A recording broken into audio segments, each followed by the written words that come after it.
사람이 살면서 고난이 늘 찾아오는데 고난이 찾아오는 경로는 크게 두 가지가 아닐까 생각이 듭니다. 베드로는 그 두 가지를 설명하면서 이 고난 앞에서 성도들의 태도는 어떠해야 하는가를 설명합니다. 먼저 2장 20절에서 베드로는 죄가 있어 매를 맞으면 이라고 말하면서 때로는 죄 때문에 당하는 고난이 있다라고 말합니다. 3장 17절에서는 악을 행함으로 고난받는 것이라고 말씀하시면서 악을 행하기에 받는 고난도 있다 또한 말씀합니다. 그리고 4장 15절에서는 너희 중에 누구든지 살인이나 도둑질이나 악행이나 남의 일을 간섭하는 자로 고난을 당하면 이라고 말하면서 우리 잘못된 행실 또한 윤리적 범죄로 말미암아 또한 고난이 찾아오는 경우도 있다라고 말씀합니다. 그러니까 이와 같은 언급들을 종합해 보면 우리가 당하는 고난 중에는 우리의 죄 때문에 혹은 우리의 악한 행실 때문에 또한 어리석은 또한 윤리적인 일탈로 인하여 고난이 찾아오기도 한다 말씀하고 있는 거죠. 여러분, 그러면 이런 일로 고난이 찾아오면 그 고난 앞에 성도들은 어떤 태도를 취해야 할까요?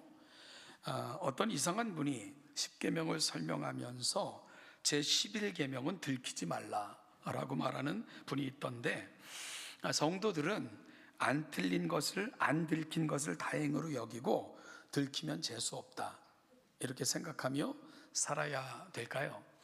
한번 따라해 보실까요? 들키는 것이 복입니다. 아멘이 되시나요? 안 들키는 게 좋은 거 아닌가요? 여러분, 에덴 동산에서 추방당한 것이 복인 것 같은 이치입니다. 죄 짓고 영원히 사는 것, 죄 가운데 영원히 사는 것은 그 자체가 최고의 형벌이고요, 그 자체가 최고의 저주이기 때문에 그렇습니다. 하나님께서는 한 번의 단절, 즉 죽음을 통해 다시 영원한 생명으로 인도하시려는 것이 에덴 동산에서 그들을 추방하신 이유고요, 죽음을 경험하게 하신 하나님의 진정한 이유입니다. 즉 우리를 영원히 곁에 두시기 위해 잠시의 결별, 잠시의 죽음을 통한 영원으로 초청하시는 것이 바로 그 진정한 뜻인 것을 기억해야 된다는 말씀입니다. 따라서 죄를 짓고 악을 행하고 들키지 않는 것 천운이다 그렇게 생각하는 것이 아니라 우리 그리스도인들은 들키는 것이 은혜입니다 라고 살아가는 것, 그게 신앙인으로서 합당하다는 것입니다. 여러분, 그러면 죄로 인하여, 악을 행함으로 인하여 혹은 어리석은 행동으로 인하여 고난이 찾아오면 그리스도인들은 어떻게 해야 될까요? 어떻게 하면 됩니까? 회개하면 됩니다. 이것이 아주 단순하고 명료한 답이고요, 성경이 한결같이 우리에게 제시하는 해결책입니다.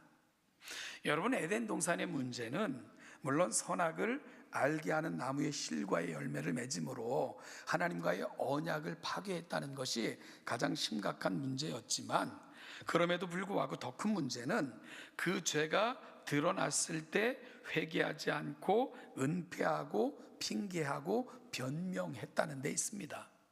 만약에 이런 생각을 해봐요. 그들의 죄가 드러났을 때 아담과 하와가 하나님 죄송합니다, 우리 약함으로 말미암아 죄를 범했습니다, 하나님 용서하여 주십시오, 우리의 죄를 사하여 주십시오 라고 하나님 앞에 진정으로 회개하며 나아갔다면 인류의 운명은 어떻게 됐을까 생각해 보게 돼요. 그런데 그들은 죄가 드러났을 때에 회개한 것이 아니고요, 아담은 하나님과 여자를 싸잡아서 당신이 내게 주신 저 여자 때문에 라고 핑계를 했고요, 여자는 당신이 지어 내게 왔던 저 뱀 때문에 하면서 핑계하고 은폐하고 변명함에 급급했던 거죠. 그렇게 하나님의 은혜로부터 점점 멀어졌던 것입니다. 여러분, 우리의 삶도 그렇지 않습니까? 우리의 관계가 깨지는 것은 뭔가 잘못했을 때가 아니에요. 잘못했던 것을 진심으로 뉘우치고 마음으로 그 부분에 대해서 회개를 하면은 그 마음을 충분히 누구나 받아들이는데, 그렇지 않고 우리는 에덴 동산에서 아담과 하와가 저질렀던 그 어리석음을 계속 반복하는 거예요. 끊임없이 핑계대고 끊임없이 은폐하고 끊임없이 변명하면서 점점 더 깊은 수렁으로 빠져들어가는 것, 어찌 보면 우리는 여전히 에덴 동산의 실수를 반복하고 있는 거다라는 생각을 종종 해보게 됩니다. 여러분, 그러면 이런 면에서 죄가 드러나고 밝혀졌을 때 보였던 다윗의 모습은 신앙인으로 우리의 삶에 있어서 매우 큰 도전을 주는데요. 시편 51편 3절부터 4절, 밧세바 사건 후에 나단의 책망을 받고 다윗이 한 고백입니다. 이렇게 고백해요. 물은 나는 내 죄가를 아오니 내 죄가 항상 내 앞에 있나이다. 내가 주께만 범죄하여 주의 목전에 악을 행하여 싸우니 주께서 말씀하실 때에 의로우시다 하고 주께서 심판하실 때에 순전하시다 하리이다. 무슨 말입니까? 다윗은 고백하는 거예요. 하나님, 나는 죄인입니다. 그리고 이 죄인을 하나님께서 어떻게 판단하시고 결정하시고 심판하실지 하나님이 맞습니다. 하나님이 나를 어떻게 대하시든 그것이 옳습니다 라고 고백하면서 내 죄에 대한 모습을 그대로 가지고 하나님 앞에 나아갔을 때 하나님의 놀라운 은혜가 그에게 다시 회복으로 주어지게 되었던 것입니다. 사랑하는 동천교회 성도 여러분, 죄와 허물 또한 악한 행실로 인하여 윤리적인 범죄로 인하여 우리 앞에 고난이 찾아오기도 해요. 여러분, 그럴 때 본문 2절의 말씀처럼 그 후로는 다시 사람의 정욕을 따르지 않고 하나님의 뜻을 따라 육체의 남은 때를 살게 하려 함이라. 하나님께서는 우리를 치유하셔서 또 다른 삶의 자리에 세워주시길 원하시는 것, 그것이 하나님의 분명한 뜻인 걸 깨닫고 회개함으로 하나님 앞에 나아가 더 깊은 하나님을 경험하고 더 깊게 우리에게 찾아오시는 그 은혜를 경험함으로 남은 때를 육체의 정욕을 쫓아 살지 않는 아름다운 다짐 또한 아름다운 계기가 되어지는 복된 우리 성도들, 성숙한 삶의 자리가 되시기를 주님의 이름으로 축복합니다. 저희가 아이들을 키울 때 물론 그 아이들이 다 컸는데 우리 애들이 참 주도 면밀하지 못해요. 그래가지고 잘못하면 그렇게 잘 들켜요. 그래가지고 때로는 엄하게 혼도 내기도 하고 또한 벌을 받기도 하고 그랬습니다. 그러면서 제가 그 아이들에게 늘 했던 말이 있어요. 하나님이 너희들을 정말 사랑하시나 보다. 이렇게 들키게 하시는 걸 보면 하나님이 너희들을 사랑하시는 거야. 여러분, 들키지 않는 게 문제입니다. 들키지 않는 게 더 큰, 어찌 보면 그게 저주이고 들키지 않는 것이 훨씬 더 큰 심판이라는 것을 우리는 꼭 기억하셔야 됩니다. 물론 들키면 힘든 시간이 찾아올 수도 있지만 그 기회를 하나님께 나아가 나를 살피고 하나님 앞에 회개함으로 내가 다시 회복되어 하나님 앞에 설 수 있다면 하나님은 더 큰 기회 또한 더 큰 은혜를 우리에게 허락하실 줄로 분명히 믿으면서 우리에게 어려움이 찾아올 때 신앙 회복의 기회로 그렇게 활용하시는 우리 성숙된 성도들 되시기를 축복합니다. 여러분, 우리 인생에 고난이 찾아오는 또 다른 경우는 의로운 삶을 살고자 할 때 또한 고난이 찾아올 수도 있고요, 핍박이 찾아올 수도 있습니다. 이런 경우를 당하신 대표적인 분이 오늘 본문 1절에서 소개하고 있는 우리 주님이십니다. 그런가 하면 의롭게 살고자 죄짓지 않겠다 결심했을 때 큰 고난 앞에 섰던 인물이 요셉이기도 합니다. 여러분, 어려운 삶의 자리였지만 죄짓지 않겠다 결심해요. 그럴 때 보디발의 아내와 같은 수없이 많은 유혹들이 그에게 밀려오고 다가오죠. 그럴 때 그는 결코 내가 하나님 앞에 범죄하지 않으리 하면서 굳게 결심하고는 죄된 자리를 박차고 떠납니다. 그 결과 그에게 주어진 게 뭡니까? 고난이 찾아오고요, 박해가 찾아오게 됩니다. 그래서 옥에 갇히는 어려움을 겪기도 하고요, 또한 감옥 안에서 고난의 세월을 보내야만 했던 것, 요셉이 경험했던 것들입니다. 바울은 복음을 전하다가 수없이 맞고 갇히고 목숨을 부지하기 조차 힘든 여러 상황 가운데 내몰리기도 했습니다. 다니엘과 세 친구의 이야기는 어린 아이들조차 익숙한 이야기 아닙니까? 여러분, 성경에는 이런 경우, 즉 의를 위하여 신앙 때문에 고난을 당했던 수없이 많은 사람들이 소개되고 있는 것을 보게 돼요. 그래서 히브리서 기자는 이런 사람들을 수도 없이 열거하고는 구름같이 둘러싼 허다한 증인들이 우리 곁에 있다. 그들이 바로 신앙인은 어떤 삶을 사는 거야 라고 말해주고 있다 라고 시브리서 12장 1절에서 표현했습니다.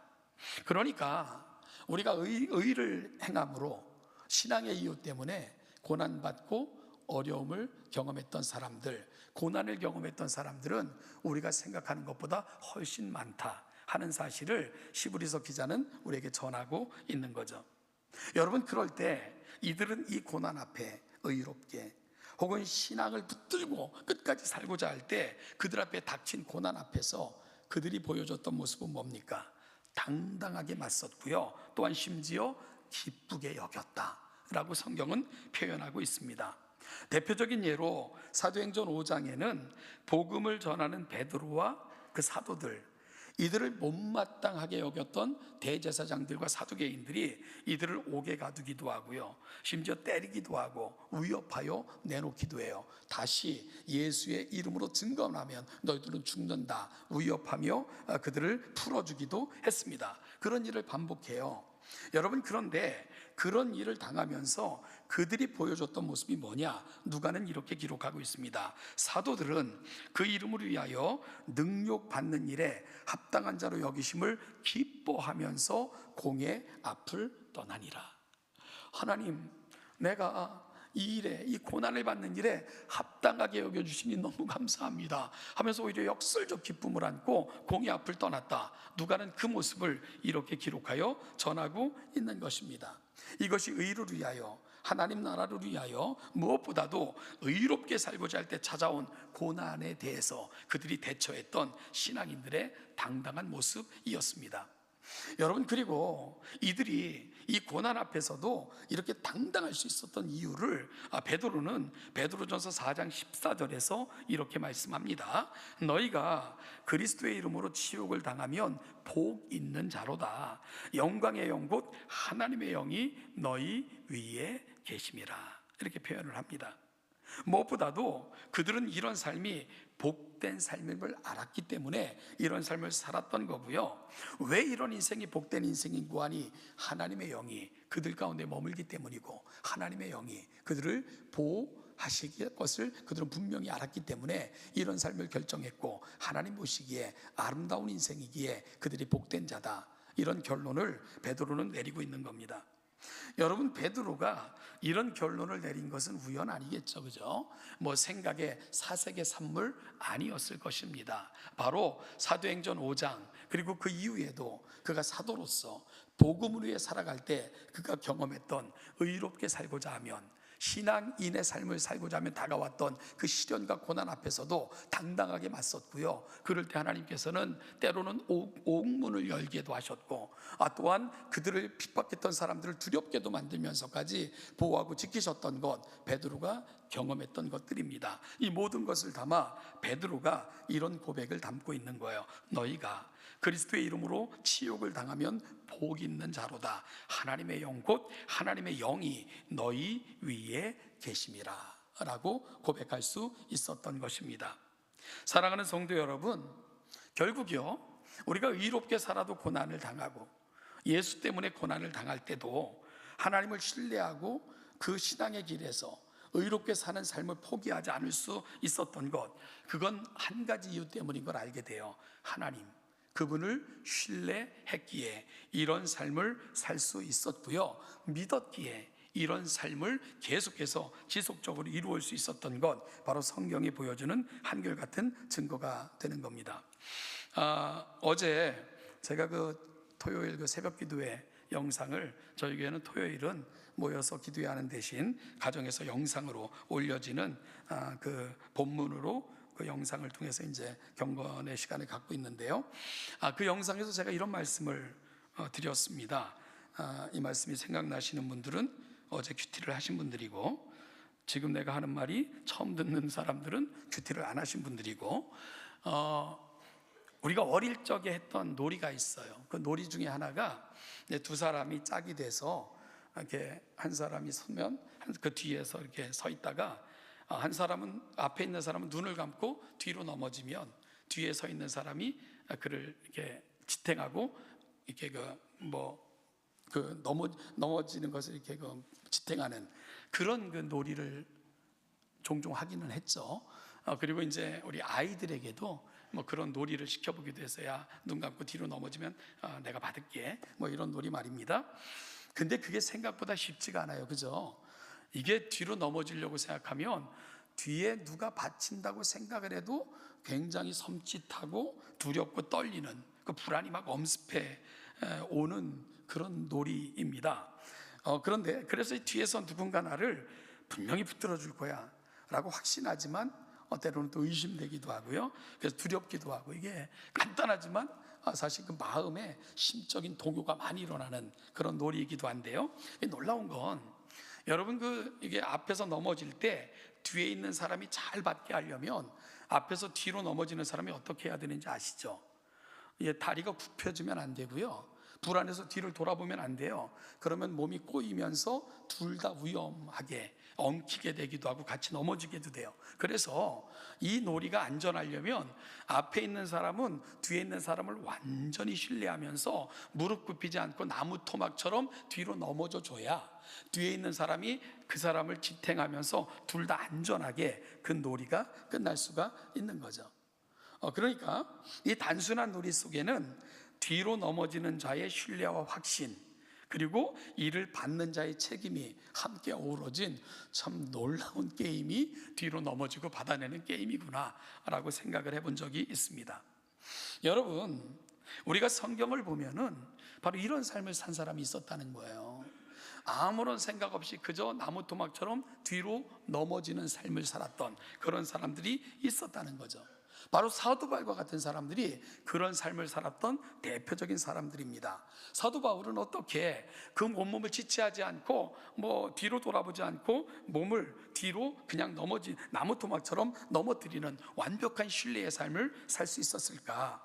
저는 디모데후서 1장 12절에서 그가 그렇게 살 수 있었던 그 비결을 확인할 수 있었는데요. 디모데후서 1장 12절 보면 이로 말미암아 내가 또 이 고난을 받되 부끄러워하지 아니함은 내가 믿는 자를 내가 알고 또한 내가 의탁한 것을 그날까지 그가 능히 지키실 줄을 확신합니다.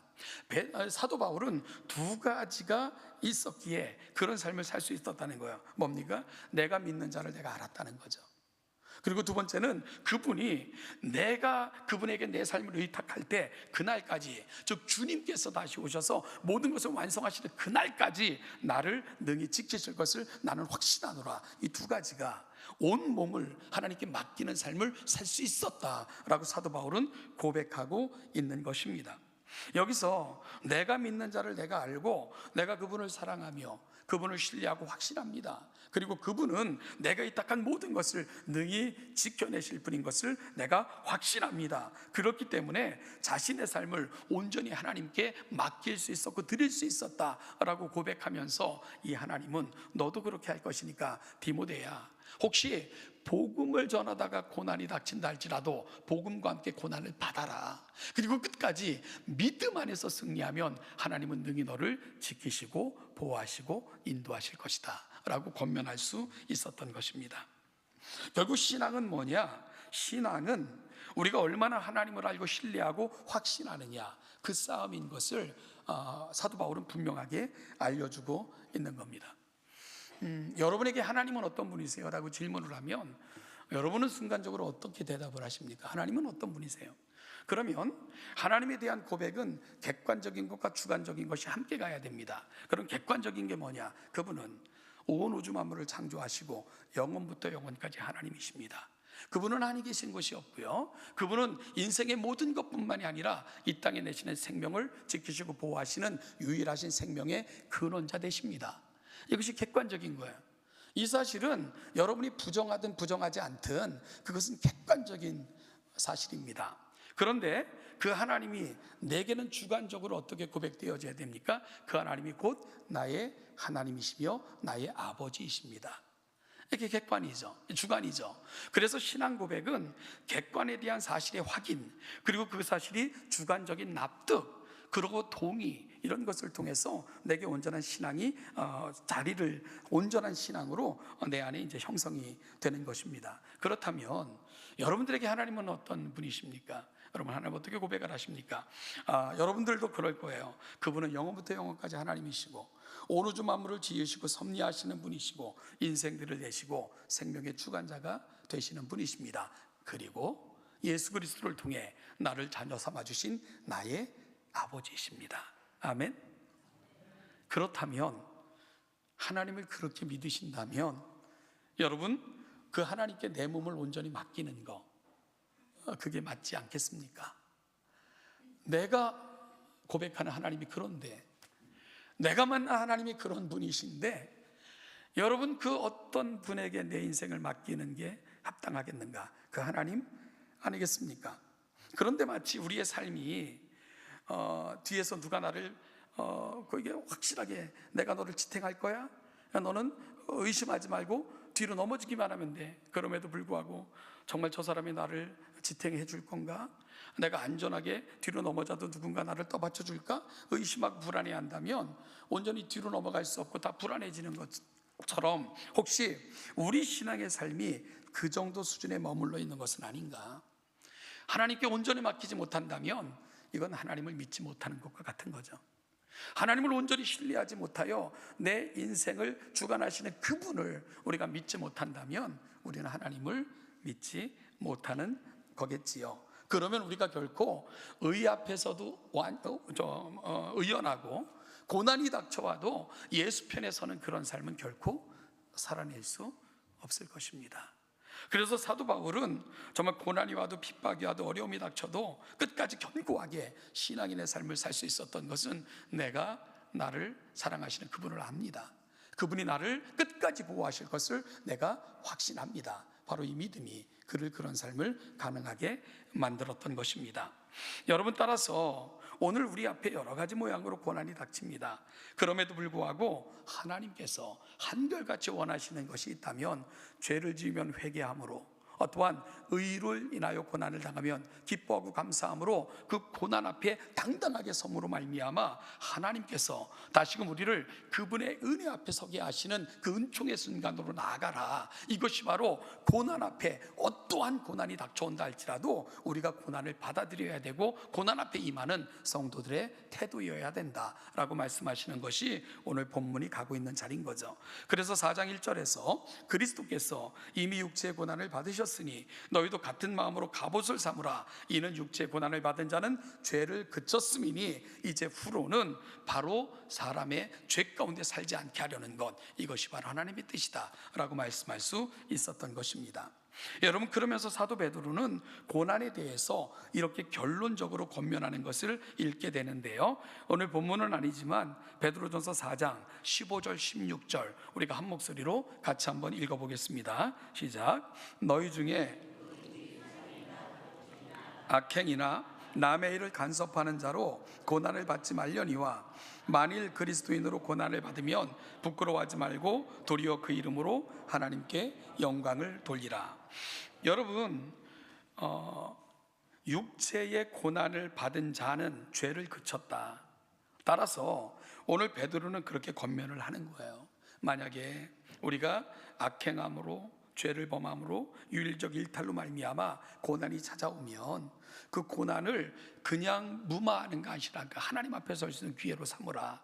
그러므로 말미암아 그런 고난을 통해서 죄와 단절, 그리고 다시는 죄 가운데로 살아가지 않게 되는 그러한 계기로 삼아라 하는 것이 오늘 본문에서 하고 있는 말씀이고요. 그리고 또한 16절에서는 만일 그리스도인으로 고난을 받으면 부끄러워하지 말고 그 이름으로 하나님께 영광을 돌리게 하라. 이것이 바로 어떠한 고난 앞에 선다 할지라도 그리스도인들은 하나님을 찾고 만나고 더욱더 힘있게 의지하는, 그리고 죄와의 단절을 통해 거룩한 삶으로 나아가는 길로 삼아라 라고 권면하고 있는 것이 오늘 본문에서 베드로의 권면이 가고 있는 자리입니다. 그래서 2절 말씀에서 육체의 고난을 받은 자는 죄를 그쳤으니 그 후로는 다시 사람의 정욕을 따르지 않고 하나님의 뜻을 따라 육체의 남은 때를 살게 하려 함이라 라고 고백하고 있는 것을 보게 됩니다.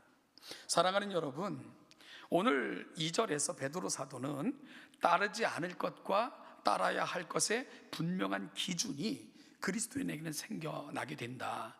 어떤 고난이라 할지라도 그 고난을 통해 하나님의 더 깊은 것을 경험하게 되면 그들에게는 분명한 기준이 생겨나게 된다는 겁니다. 즉 어떤 것을 따라야 되는지, 어떤 것을 따르지 말아야 되는지에 대한 분명한 기준이 생겨난다는 거죠. 그러면은 어떤 것은 따르지 않아야 됩니까? 2절에 보니까 다시 사람의 정욕을 따르지 않게 됨이라. 그러면서 사람의 정욕이 뭐냐 하는 것을 3절에서 분명하게 언급하고 있는데요, 음란과 정욕과 술취함과 방탕과 향락과 무법한 우상숭배, 이와 같은 것들이 사람의 정욕을 따르는 삶인데, 이러한 것들은 이방인의 뜻을 따라 행한 것, 즉 예수 믿기 이전에 행했던 행위들로 오늘 사도 베드로는 규정하고 있는 것입니다.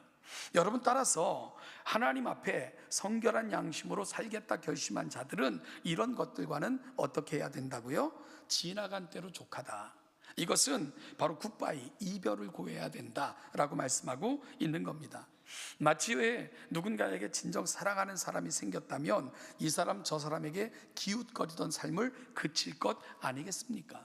그런 조잡한 삶이 부끄럽게 여겨지지 않겠습니까? 오히려 그런 삶을 계속 살면 양심의 가책을 느끼는 것이 마땅하고 당연하지 않겠습니까? 따라서 하나님이 내 안에 계시고 그 하나님을 가까이 하고 하나님을 의지하는 삶을 살겠다 다짐하는 사람들은 그 안에 성령께서 내주하시는 거예요. 그리고 성령께서는 이전에 예수 밖에서 행했던 것들을 부끄럽게 여기게 부끄럽게 생각나게 하시고, 또한 그런 것들을 조차 여전히 행한다면 심한 양심의 가책을 느끼게 하시는 거예요. 그럴 때 성도들은 바로 그 마음의 생각들, 그 양심의 가책들, 이런 것들을 붙들어야 된다는 거죠. 지난 시간에 살폈던 것들은 이런 것들을 선한 양심, 성령께서 주시는 생각, 성령께서 주시는 마음으로 사도 베드로는 선한 양심으로 그렇게 정의를 했던 것을 우리가 나누었습니다. 여러분, 그리고 과거와의 이별을 구했다면 대신 하나님의 뜻을 따라 육체의 남은 때를 살아야 된다라고 베드로는 권면을 합니다. 여기서 육체의 남은 때, 여러분, 이 말이 우리에게 주는 도전이 많아요. 왜냐하면 우리의 시간은 영원하지 않아요. 우리는 하나님께서 일정한 시간을 정해주셔서 이 땅에 내신 사람들입니다. 그리고 이 주어진 시간이 끝나면 우리를 이 땅에 내신 그분께 돌아가야 됩니다. 그런데 하나님께서는 우리를 이 땅에 내신 이유가 영원으로 초대하기 위해 잠시 이 땅에 두신 것으로 하나님은 말씀하시고, 그 삶을 마치는 순간 우리는 하나님의 영원 속으로 합류하게 되는 것, 이것이 바로 우리가 경험해야 될 이 세상 이후의 삶이라고 성경은 너무나도 분명하게 말씀을 합니다. 그래서 5절 말씀처럼 산자와 죽은 자를 심판하시기로 예비하신 이에게 사실대로 고하리라. 여러분, 누가 사실대로 고한다는 겁니까? 이미 죽은 사람들이 이 땅에서 어떻게 살아갔는가에 대한 분명한 결과를 너무나도 확실하게 보여주고 있다는 거예요. 어떤 사람은 영원한 멸망 속에서 영원한 고통 가운데 있는 사람도 있고, 이미 하나님 나라에서 그 영광스러운 하나님 보좌 우편에서 왕으로 주님과 함께 다스리는 그런 분들도 있다는 것, 이미 죽은 자들은 너무나도 분명한 고백을 우리에게 들려주고 있다는 거죠. 그래서 6절 말씀을 보니까 따라서 이를 위하여 죽은 자들에게도 복음이 전파되었으니 이는 육체로는 사람으로 심판을 받으나 영으로는 하나님을 따라 살게 하려 하심이라. 죽은 자에게 다시 복음이 전해진다는 게 아니에요. 여러분, 산자나 죽은 자나 누구나 하나님의 마지막 심판대 앞에 서게 된다는 거죠. 그런데 그 하나님 앞에서는 심판대의 성격이 너무나도 다른 것입니다. 누구에게는 축제의 장이고 감사의 장이고 영원으로 들어가는 그 문 앞에 선 것인 반면, 어떤 사람에게는 영원한 멸망, 영원한 저주, 영원한 심판의 문 앞에 서는 것과 같은 그 차이가 있다는 것을 오늘 베드로 사도는 분명하게 말씀하고 있는 거죠. 그러면서 오늘 말씀하는 게 뭡니까? 여러분, 육체의 남은 때, 우리가 육체의 남은 때를 어떻게 살아야 되는가 하는 부분을 말씀하면서 하나님의 은혜를 조차 하나님께서 원하시는 방식으로 우리의 육체 남은 때를 살아가는 것, 이것이 바로 성도의 마땅한 바다라고 말씀을 이어가고 있는 겁니다. 여러분, 그렇다면 육체의 남은 때를 살아가는 성도의 모습이 어떨까? 4절이 육체의 남은 때를 살아가는 성도의 모습을 너무나도 자세하게 말씀하고 있는데요, 4절 같이 한번 읽어보겠습니다. 시작. 이러므로 너희가 그들과 함께 그런 극한 방탕에 다름질하지 아니하는 것을 그들이 이상히 여겨 비방하나. 여러분, 여기서 보면 너희가 그들과 함께, 누굽니까? 멸망을 향해 나아가고 있는 자들이에요. 이방인으로 표현되어지는 예수 그리스도 밖에 있는 사람들입니다. 그런데 하나님의 사람들은 그들과 함께 다름질하지 못한다는 거예요. 여기서 다름질하지 못한다라는 뜻은 브레이크가 없다, 생각이 없다, 이럴 때 사용되는 단어입니다. 그러니까 세상 사람들은 어떻습니까? 하나님이 없는 사람들은 브레이크 없는 자처럼, 마치요 생각이 없는 자처럼 육체의 정욕을 쫓아 끊임없이 달려가는 그런 삶을 살아가요. 그런데 하나님의 거룩한 영이 그 안에 있는 사람들은 그런 경주를 계속할 수 없다, 그런 삶을 끊임없이 이어갈 수 없다라는 것을 베드로 사도는 말하고 있는 거예요. 이거는요, 우리의 결심의 문제가 아니고 마땅하고 당연하다는 거죠. 왜 그렇습니까? 우리 안에 성령께서 계시기 때문에 그런 거예요. 우리 안에 성령님이 거하시기 때문에 그런 거예요. 그래서 여러분, 내가 죄를 지었는데 걸리지 않으니까 너무 좋고 감사하다? 그런 성령이 계시지 않은 거예요. 내가 죄를 지었는데 안 들킨 게 천운이네, 안 들킨 게 11계명이네 라고 생각한다면 우리 안에 성령이 계시지 않은 거예요. 성령이 계신 사람들은 아무리 작은 죄도 크게 여겨요. 그래서 그 죄 때문에 마음이 불안하고요, 그 죄의 문제를 갖고 하나님 앞에 나가 눈물을 흘리며 기도해요. 그 죄를 크게 여기면서 눈물을 흘리며 기도하는 것, 그게 바로 여러분 속에 울고 계신 성령 하나님의 눈물이십니다. 바로 그 하나님의 눈물을 간직한 자, 이들이 바로 성령께서 내주하시는 사람들의 모습이다 라고 말씀을 드릴 수 있는 거예요. 우리가 그 성령의 눈물을 간직했다면, 성령 하나님의 마음이 우리 마음속에 주어졌다면, 우리가 죄에 대해서 다시 옛날 예수 밖에 있었던 때처럼 그 죄를 향해 끊임없이 다름질하는 그런 삶을 살 수는 없다. 이것이 바로 베드로의 결론이 되는 겁니다.